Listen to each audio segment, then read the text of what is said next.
Hey guys, welcome to our YouTube channel.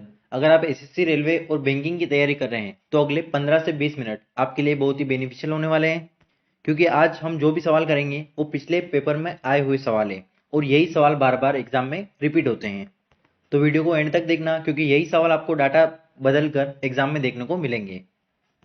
पहला सवाल है, ए बी सी किसी काम को 7.5 दिनों में कर सकते हैं। सी की उत्पादक क्षमता ए की तिगुनी है और बी अकेला इस काम को 15 दिन में कर सकता है। यदि बी छुट्टी पर चला जाता है तो सी काम को कितने दिन में पूरा करेगा। देखो, पहली लाइन के तरीके है, ए बी सी दोनों साथ मिलकर 7.5 दिनों में काम पूरा कर सकते हैं। फिर क्या तरीका है, सी की उत्पादन क्षमता जो है वो ए से तिगुनी है, यानी कि ए और सी में एफिशिएंसी का रिलेशन क्या तरीका है, 1:3 का। ठीक है। अब बोल रखा है कि बी अकेले काम को 15 दिन में कर सकता है, यानी कि बी जो है वो काम को 15 दिन में कर सकता है। वहीं क्या दे रखा था, ए प्लस बी प्लस सी तीनों मिलकर कितने दिनों में कर सकते हैं, 7.5 दिनों में। तो 7.5 को मैं 15/2 लिख सकता हूं, कोई दिक्कत नहीं होगी इसमें। इनका एलसीएम लेंगे, आएगा 15 यूनिट। ठीक है। बी की एफिशिएंसी आएगी 1 यूनिट, वहीं ए प्लस बी प्लस सी की एफिशिएंसी आएगी 2 यूनिट। ठीक है। ये एक बार जाएगा, इस दो का यहाँ पे इंटू हो जाता है। इसको एक्सप्लेन करके मैंने आपको पिछली वीडियो में बताया है। देखो, ए प्लस बी प्लस सी की एफिशिएंसी आई 2 यूनिट हमारे पास, और अकेले बी की आई 1 यूनिट। यानी कि यहां से पता चलता है हमें कि ए प्लस सी इसकी एफिशिएंसी क्या है, 1 यूनिट। क्योंकि इसमें जो है वो 1 यूनिट, तो बी की एफिशिएंसी है वो बची हुई ए जो है, एक एफिशिएंसी जो है वो ए प्लस सी की है। अब इस एक एफिशिएंसी को हमें इस अनुपात में ए और सी में बांटना होगा, क्योंकि सवाल के अकॉर्डिंग इनकी एफिशिएंसी का रेशियो क्या है, 1:3। अब सवाल में क्या पूछा है वो डिपेंड करेगा, हम वो चीज निकालेंगे। सवाल में बोला है बी छुट्टी पर चला गया और काम हमें सी से करवाना है। ठीक है। तो टोटल क्या है हमारे पास, ए प्लस सी की एक एफिशिएंसी, इसे किस अनुपात में बांटना है, 1 और 3, यानी कि टोटल 4। हमें काम करवाना है सी से, सी की एफिशिएंसी क्या है, 3 यूनिट। तो यहाँ पे 3 से इंटू कर देंगे। ठीक है। यानी कि 3/4। ये किसकी एफिशिएंसी आ गई हमारे पास, कार्य क्षमता सी की। क्लियर। टोटल 4 यूनिट थे, 4 बेस में रखा हमने, 3 से इंटू किया, इससे हमारी सी की एफिशिएंसी निकल कर आ गई। इसी एफिशिएंसी से हमें टोटल काम करवाना है सी को। तो टोटल काम क्या है हमारे पास, 15 यूनिट। ये 15 यूनिट 3/4 एफिशिएंसी से काम करेगा। ये 4 का इंटू ऊपर हो जाएगा, ये आएगा 5×4 = 20 दिन। दोस्तों, यही सवाल आपसे बार बार पूछा जाता है एग्जाम में, और बंदा है ना यहाँ पे कंफ्यूज हो जाता है। ठीक है। इस रेशो को इस वाली एफिशिएंसी में वो डिवाइड नहीं कर पाता है। अगर आपने पुराने पेपर लगाए हैं तो आपको पता होगा कि एसएससी में रीजनिंग और मैथ्स, उसका 80% वेटेज जो है वो प्रीवियस ईयर से रिपीट होता है। अगला सवाल है, एक्स और वाई एक काम को 12 दिनों में एक साथ पूरा कर सकते हैं। एक साथ 4 दिन तक काम करने के बाद वाई ने काम छोड़ दिया और एक तीसरा व्यक्ति जेड, जिसकी दक्षता एक्स की दक्षता का 5/3 है, काम में शामिल हो जाता है। पूरा काम 8 दिनों में खत्म होता है। कितने दिनों में वाई अकेले पूरा काम कर सकता है। देखो मित्रों, ध्यान से समझना सवाल को, टेक्निकल क्वेश्चन है। देखो, हुआ क्या कि एक्स और वाई 12 दिनों में काम खत्म कर सकते हैं। 4 दिनों तक जो है उन दोनों ने साथ काम किया, फिर वाई ने काम छोड़ दिया। फिर एक तीसरा बंदा जेड आकर एक्स के साथ मिल जाता है, जिसकी दक्षता जो है वो एक्स की 5/3 है, और काम को वो जो पूरा है 8 दिनों में खत्म कर देते हैं। यानी कि 4 दिन तक तो एक्स और वाई ने साथ काम किया, उसके बाद वाई छोड़ के चला गया, और एक्स और जेड ने अगले 4 दिनों तक काम किया और काम हो गया खत्म। तो ऐसी कंडीशन में हम जो रिमेनिंग वर्क है, ठीक है, उन्होंने 4 दिन काम किया, उसके बाद जो भी काम बचा उस पर फोकस करके सवाल का आंसर फाइंड आउट करते हैं। बहुत ही काम की लाइन है ये जो मैंने बोला है, कि इस सवाल में हम रिमेनिंग वर्क पे फोकस करके इसका आंसर फाइंड आउट करेंगे। कैसे, एक्स और वाई 12 दिनों में काम खत्म कर सकते हैं। उन्होंने 4 दिन तक काम किया, बचा कितना काम उनका, उनका 8 दिन का काम अभी बचा है। तो एक्स प्लस वाई ये 8 दिनों तक काम करते तो काम खत्म हो जाता, ये रह गया रिमेनिंग काम। इस रिमेनिंग काम को एक्स प्लस जेड ने कितने दिनों में खत्म किया, 4 दिनों में। अगली लाइन क्या बोली है सवाल में कि तीसरा व्यक्ति z की दक्षता x की दक्षता की 5/3 है, यानी कि इस z की जगह हम 5/3x लिख सकते हैं क्योंकि दोनों की वैल्यू बराबर हो जाएगी। तो ये x plus Y as it is, और इस x प्लस जेड की जगह हम रख देंगे 5/3x। क्लियर? ये 4 से ये 8 कैंसिल आउट हो जाएगा, यहाँ पे 2 आ जाएगा, और इन दोनों को अगर ऐड करेंगे तो ये 3x और 5x 8x अपॉन 3, तो x plus Y 8x upon 3, ये 2 से ये 8 कट जाएगा 4 बार, 4x अपॉन 3। ये x उठकर इधर आएगा तो ये माइनस का बनेगा, ठीक है। तो ये माइनस का बनेगा, तो इसको सोल्व करेंगे तो ये 3 का इधर इंटू होगा, 3x minus 4x minus 3x यानी कि x/3 किसकी वैल्यू होगी? y की। क्लियर? इसको और आगे सोल्व करें हम तो y अपॉन एक्स, ये जो इंटू में है वो डिवाइड में आ जाएगा, यहाँ पे y अपॉन एक्स की वैल्यू हमारे पास आएगी 1/3। क्लियर? ये आ गई इनकी एफिशिएंसी। y की क्या है हमारे पास 1 यूनिट और z की क्या है 3 यूनिट। क्लियर? यहां तक समझ में आ गया? इसको मुझे इरेज करना पड़ेगा क्योंकि जगह कम है हमारे पास। एक बार और एक्सप्लेन कर देता हूं मैं ताकि आपको अच्छे समझ में आ जाए। रिमेनिंग वर्क क्या बचा था कि x और y 12 दिनों में काम कर सकते थे, जबकि उन्होंने 4 दिन काम कर लिया। उनके 8 दिन का काम अभी शेष था, उसी रिमेनिंग वर्क पे फोकस करके हमने आंसर निकाला है। तो ये उनके 8 दिन का काम x और y के, ये काम x और z ने 4 दिन में खत्म कर दिया, यानी कि दोनों का काम जो है, जो रिमेनिंग काम था उन दोनों ने पूरा किया। दोनों ही कंडीशन में काम जो है वो बराबर पूरा हो रहा है, इसलिए इनको हमने इक्वल रखा, ठीक है। और इस z की वैल्यू सवाल में दे रखी है हमें कि x का 5/3 z है, तो इस z की जगह हमने 5/3 x रख दिया। यहां से हमने x और y की वैल्यू निकाल ली। क्लियर? तो इसको मैं देता हूं हटा।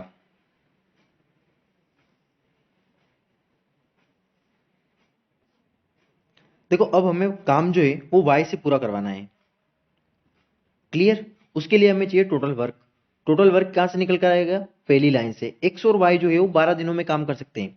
x और y की कंबाइंड एफिशिएंसी क्या है हमारे पास? 4 यूनिट। इस 4 यूनिट एफिशिएंसी से ये 12 दिनों तक अगर काम करे तो काम पूरा हो सकता है। ये आ गया हमारे पास टोटल वर्क। ये टोटल वर्क हमें किससे करवाना है? y से। y एक दिन में कितना काम करता है? 1 यूनिट। 1 यूनिट से 12 चौक 48 काम करने के लिए 48 दिन लगेंगे। देखो मित्रों, यही वो क्वेश्चन है जो आपकी कट ऑफ डिसाइड करते हैं, ठीक है। आधी जनता इस सवाल को नहीं कर पाएगी एग्जाम में, और आधी जनता इस सवाल को करने में बहुत ज्यादा टाइम वेस्ट कर देगी। तो आपको सवाल आना भी चाहिए और जल्दी भी आना चाहिए। क्लियर? अगला सवाल है, ए को एक जितना खेत जोतने में 4 घंटे लगते हैं, बी को उतना खेत जोतने में 3 घंटे लगते हैं, जबकि बी 5 घंटे में जितना खेत जोतता है उतना खेत जोतने में सी को 6 घंटे लगते हैं। वे सभी एक साथ काम करते हुए 44 घंटे में एक खेत की जुताई कर सकते हैं। बी और सी मिलकर कितने समय में खेत की जुताई कर सकते हैं? देखो इस सवाल में रेशो भी लगेगा हमारा, और टाइम एंड वर्क का कंसेप्ट भी लगेगा। दोनों ही कंसेप्ट इस सवाल में लगेंगे। काफी बेहतरीन क्वेश्चन है ये। क्या तरीका है? ए को खेत जोतने में 4 घंटे लगते हैं और बी को खेत को जोतने में 3 घंटे लगते हैं। ए और बी टाइम क्या दे रखा है इनमें? ए को लगते हैं 4 घंटे और बी को लगते हैं 3 घंटे। देखो ये टाइम का रेशो है। क्लियर? एफिशिएंसी का रेशो क्या आएगा? इसका जस्ट अपोजिट, 3 और 4। क्लियर? अब दे रखा है जबकि बी 5 घंटे में खेत जोतता है और सी 6 घंटे में खेत जोतता है। तो बी और सी का क्या दे रखा है? फिर से बी जो है वो 5 घंटे में जोत रहा है और सी 6 घंटे में। फिर इसका उल्टा हो जाएगा, बी की एफिशिएंसी 6 आ जाएगी और सी की आ जाएगी 5। क्लियर? अब देखो एफिशिएंसी रेशो का नियम क्या कहता है? अगर कोई दो चीजें कॉमन है हमारे पास तो उनकी वैल्यू जो है वो दोनों ही जगह पे समान होनी चाहिए। यहाँ पे बी की एफिशिएंसी हमारे पास 4 आ रही है, यहाँ पे 6 आ रही है, जो कि पॉसिबल नहीं है। हमें क्या करना पड़ेगा? इन दोनों को हमें सेम करना पड़ेगा। तो उसके लिए हम यहाँ पे 3 से इंटू करते हैं तो ये पूरे रेशो में होगा, और यहाँ पे इंटू करते हैं हम 2 से, ये 12 बन जाएगा और 3 चौक 12, रेशो हमारा सेटिस्फाइड हो जाएगा। तो मैं यहाँ ए और बी और सी तीनों की एफिशिएंसी लिख लेता हूँ। ए की यहाँ 3 से इंटू करेंगे तो क्या आएगी 9 यूनिट, और ये बी की आएगी 12 जो कि कॉमन है, और सी की आएगी 10। क्लियर, ए बी सी की एफिशिएंसी का रेशो हमारा निकल गया। तो इसकी अब हमें ज़रूरत नहीं है, तो ऊपर वाले पार्ट को हम हटा देते हैं। अब सवाल में क्या बोला है कि वे सभी एक साथ काम करते हुए 44 घंटों में काम पूरा कर लेते हैं। ठीक है, एक खेत को जोतने में उन्हें तीनों को 44 घंटे लगते हैं। ए बी और सी तीनों को जोड़े तो इनकी कंबाइंड वैल्यू क्या आएगी 31, यानी कि 31 एफिशिएंसी से ये 44 घंटे तक अगर काम करते हैं तो उस खेत की जुताई हो जाती है। ये हमारा टोटल वर्क आ गया हमारे पास। ये काम हम अब किससे करवाना है, बी और सी से। बी और सी की कंबाइंड एफिशिएंसी क्या आएगी 22 यूनिट। ठीक है, ये काम हमें 22 एफिशिएंसी से बी और सी से करवाना है। तो 2 और 31 दूना 62, तो इनको लगेंगे टोटल 62 घंटे। घंटों में सवाल चल रहा है, तो इकाई तो इसे दे नहीं रखी है, केवल हमें 62 टिक करना है। दोस्तों काफी बेहतरीन सवाल है ये, रेशो और टाइम एंड वर्क दोनों के ही कंसेप्ट इसमें लगे हैं। अगला सवाल है, राम की दक्षता शाम से 25% अधिक है, जो 60 दिन में एक कार्य पूरा करता है।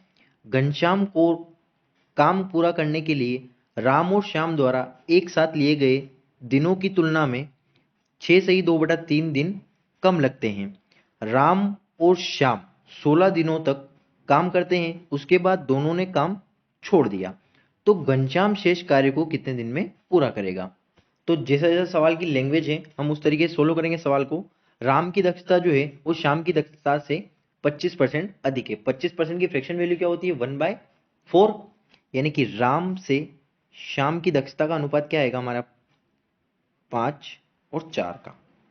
राम की दक्षता ज्यादा है, 4 पे 1 ज्यादा, यानी कि 5 जो होगी वो राम की एफिशिएंसी होगी। ये आ गया हमारे पास एफिशिएंसी का रेशियो। देखो सवाल को ध्यान से पढ़ो, राम की दक्षता श्याम से 25% अधिक है, जो ये किसके लिए फर्स्ट पर्सन के लिए यूज होता है, यानी कि राम 60 दिनों में सेकंड पर्सन के लिए यूज होता है। ठीक है, रीजनिंग पढ़ी होगी तो आपने, सेकंड पर्सन के लिए जो यूज होता है, यानी कि श्याम जो है वो 60 दिनों में काम पूरा कर सकता है। श्याम की एफिशिएंसी क्या है हमारे पास 4 यूनिट, तो 4 यूनिट एफिशिएंसी से शाम जो है वो 60 दिनों में काम पूरा कर लेता है। क्लियर, ये आ गया हमारे पास टोटल वर्क। देखो अगली लाइन क्या तरीके है, घनश्याम को काम पूरा करने के लिए राम और श्याम द्वारा लिए गए दिनों की तुलना में 6 सही 2/3 दिन कम लगते हैं। तो हमें कहीं ना कहीं राम और श्याम कितना टाइम ले रहे हैं उसकी जरूरत पड़ेगी। राम और श्याम इस टोटल काम को 4 और 5 9 एफिशिएंसी से कितने टाइम में पूरा करेंगे 3 20, यानी कि 60 80 80/3, ये आ गई राम प्लस शाम का टाइम। ठीक है, 80/3 दिनों में वो काम पूरा कर लेंगे। घनश्याम का क्या दे रखा है कि घनश्याम इन दोनों से 6 सही 2/3 दिन कम लगाता है। ठीक है, 6 सही 2/3 को सोलो करो तो क्या बनेगा ये 6 18 और 2 20/3। क्लियर, तो इस 80/3 में से 20/3 अगर हम माइनस करें क्या बनेगा ये 60/3। ये टाइम किसको लग रहा है घनश्याम को। ठीक है, इसको सोल्व भी कर सकते हैं हम, 20 दिन आएगा ये, तो 20 दिन लगेंगे घनश्याम को वही काम करने में। अब सवाल में क्या बोला है, राम और श्याम जो है वो 16 दिन तक काम करते हैं। राम और श्याम की एफिशिएंसी क्या है 5 और 4 9 यूनिट, इससे वो 16 दिन तक काम करते हैं। ठीक है, तो यहाँ से टोटल क्या निकल कर आएगा, देखो 10 में इंटू करेंगे तो 160, उसमें से हम 16 घटा लेंगे, यानी कि 144 काम इन्होंने कर लिया। टोटल काम क्या है हमारे पास 6 चौक 24, यानी कि 240 यूनिट। 240 यूनिट में से 144 यूनिट इन्होंने काम कर लिया, बचा कितना 96 यूनिट। ये काम शेष काम किसको करना है अब, घनश्याम को। घनश्याम की अब हमें चाहिए घनश्याम की एफिशिएंसी, ठीक है। घनश्याम जो है वो टोटल काम कितने दिनों में पूरा कर सकता है, 20 दिनों में। क्लियर, यहाँ पे निकाला हमने। घनश्याम जो है वो टोटल काम को 20 दिनों में पूरा कर सकता है, यानी कि 240 काम 20 दिनों में अगर वो पूरा कर सकता है, उसकी एफिशिएंसी क्या निकल कर आएगी हमारे पास, 12 यूनिट। ठीक है, सवाल को मिक्स मत कर लेना। ये जो है राम और श्याम टोटल काम को इतने दिनों में पूरा कर सकते हैं। घनश्याम जो है उससे भी 6 सही 2/3 दिन कम में, यानी कि ये इसमें से माइनस किया तो टाइम क्या निकल कर आया हमारे पास, 20 दिन। 20 दिन में घनश्याम वो काम पूरा कर सकता है। क्लियर, काम कितना आया हमारे पास टोटल 240 यूनिट। इस 240 यूनिट को काम को 20 दिन में घनश्याम पूरा कर सकता है। उसकी एफिशिएंसी निकल कर आई हमारे पास 12 यूनिट पर डे। इस 12 यूनिट पर डे से हमें 96 काम, रिमेनिंग काम जो है राम और शाम 16 दिन काम करने के बाद जो काम छोड़ गए थे 96 काम, वो 12 यूनिट पर डे की एफिशिएंसी से घनश्याम जो है वो 8 दिन में पूरा कर लेगा। देखो जो कंपटीशन में भीड़ का हिस्सा है वो उन लोगों को ये सवाल समझ में नहीं आएगा, लेकिन जो अच्छा कॉम्पिटिटर है उसको सवाल ये ज़रूर समझ में आएगा, और यही सवाल आपकी मेरिट डिसाइड करते हैं। क्योंकि इस सवाल में जो है आपका रेशियो भी यूज हो गया, परसेंटेज भी यूज हो गया, और टाइम एंड वर्क का कंसेप्ट भी लग गया। अगला सवाल है, दो पुरुष क्रमशः 15 और 20 घंटे में एक दीवार का निर्माण कर सकते हैं, लेकिन अगर वे एक साथ काम करते हैं तो वे प्रति घंटे 280 कम ईंटों का उपयोग करते हैं और 12 घंटे में एक दीवार का निर्माण करते हैं। दीवार में ईंटों की संख्या हमें निकालनी है। तो सवाल का मतलब ये है कि वो अगर सेपरेटली काम करें तो 15 और 20 घंटों में अलग अलग वो दीवार बना सकते हैं, लेकिन हुआ क्या कि अगर वो साथ साथ काम करें दोनों तो प्रति घंटे 280 ईंटें कम चुनेंगे और दीवार जो है वो 12 घंटों में जाकर बनेगी। तो हमें दीवार में कितनी ईंटें लगेगी वो निकालना है। तो अगर ये सेपरेटली काम करें तो पहला आदमी और दूसरा आदमी, ये मान लेते हैं इनको, पहला 15 घंटे में दीवार पूरी कर सकता है और दूसरा कर सकता है 20 घंटे में। यहाँ से टोटल वर्क निकालें हम तो कितना आएगा, मान लो 60 ईंटों की दीवार है। ये कितने ईंटें पर घंटे लगाएगा, 15 चौक 60, और ये लगाएगा 3 ईंटें। क्लियर, ये तो आ गई इनकी अलग अलग एफिशिएंसी जब ये सेपरेटली काम करे। हुआ क्या कि इसी काम को इन्होंने साथ किया तो टाइम कितना लगा इनको, 12 घंटे। इस 60 को जब 12 से डिवाइड करें कितना आएगा, 12 5 60, यानी कि दोनों की एफिशिएंसी क्या ही निकल कर आई, 5 यूनिट पर आवर। क्लियर, जब इन्होंने साथ काम किया तो 12 घंटे में दीवार बनाई। दीवार क्या क्या बना हमने, 60 ईंटों की। तो साथ में काम करने पर 12 घंटे लगे, यानी कि पर आवर इन्होंने कितनी ईंटें जमाई, 5 ईंटें। अगर सेपरेटली काम कर रहे थे तो अकेला 1 घंटे में 4 ईंट और ये 7 ईंट, यानी कि टोटल 7 ईंटें जमा रहे थे, लेकिन साथ में काम करने पर 5 ही ईंटें जमाए। तो यहां से कम कितने ईंटें जमाई इन्होंने साथ काम करते हुए, 2 ईंटें। इस 2 ईंटों की वैल्यू हमें सवाल में दे रखी है 280 ईंटें। क्लियर, कितने गुना, 140 गुना। तो हमारी जो दीवार की ईंटें होंगी वो भी अपने आप में 140 गुना होंगी, 60 ना होके 140 गुना होगी। ये इंटू करेंगे तो कितना आएगा, 14 छंग 84, ठीक है, 8400 ईंटें। Option A. 2 बार सवाल को पढ़ें, 3 बार सवाल को रिपीट करके देखें, आपको समझ में आ जाएगा। जो कंसेप्ट है सवाल का वो इतना सा है कि सेपरेटली अगर काम करें तो वो इस एफिशिएंसी से काम करेंगे, 1 घंटे में 4 ईंटें, दूसरा व्यक्ति 1 घंटे में 3 ईंटें। जब साथ में काम करते हुए तो वही 60 ईंटें वो 12 घंटे में लगाते हैं, यानी कि दोनों मिलकर केवल 5 ईंटें लगा रहे हैं। अलग अलग 7 ईंटें लगा सकते हैं, दोनों साथ मिलकर 5 ही लगा रहे हैं। कितनी ईंटें कम लगा रहे हैं, 2 ईंटें। 2 ईंटें की वैल्यू सवाल में दे रखी है 280 ईंटें, यानी कि 140 गुना। सवाल की जो हमने ईंटों की वैल्यू इमेजिनरी मानी थी वो भी 140 गुना होगी, यानी कि 8400। तो दोस्तों यही क्वेश्चन जो है वो एग्जाम में बार बार अलग अलग तरीकों से पूछे जाते हैं। बाकी जो नॉर्मली क्वेश्चन है वो तो हम सभी कर लेते हैं, लेकिन ये जो है थोड़े मॉडरेट क्वेश्चन है, ये जो है घुमा फिरा के पूछे जाते हैं और आदमी इनमें कंफ्यूज हो जाता है। तो अब आपके सवाल एग्जाम में गलत नहीं होने चाहिए। कंसेप्ट के हिसाब से मैंने आपको समझा दिए। अगर जो पढ़ाया आपको समझ में आया तो वीडियो को लाइक ज़रूर करना और चैनल पर नए हो तो सब्सक्राइब कर लेना।